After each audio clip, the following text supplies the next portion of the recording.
केन्द्रापड़ा जिला महाकलपड़ा ब्लॉकर ऐतिहासिक पर्यटन स्थली होकिटोलारे पर्यटक मानकर भिड़। पर्यटन स्थली होकिटोला को पारादीप एवं महाकलपड़ा ब्लॉक जम्बू जेठी ठारू 8 किलोमीटर जलपथरे बोट जोगे जीवाई पड़ी थाए। किए बोट बा डंगा को सुंदर भाव सजाउछि तो किए डंगारे विभिन्न प्रकार सुस्वादु खाद्य तैयारी करी खाइबा सहित नदी एवं समुद्र रे बोटिंग रा बेस मजा उठाउछंती। गभीर जलराशि रे 8 किलोमीटर जीवा परे होकिटाला पड़ी थाए।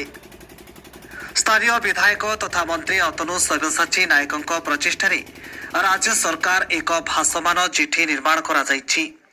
फलरे पर्यटक माने सहजरे एवं सुविधारे बोट्रु ओलाई होकिटोला को जाउछंती। बहु संख्यक पर्यटक सपरिवार सहित होकिटोला को पिकनिक करिबा पई आसुथिबार देखिबाको मिलुछि। होकिटोलारे थिबा ब्रिटिश शासन अमलर निर्माण होइथिबा अट्टालिकाटिकु बुली बुली देखुथिबार दृश्य देखिबाको मिलिछि। सपरिवार सहित बनभोजी करी खाइबार बेस मजा उठाउछंती पर्यटक माने।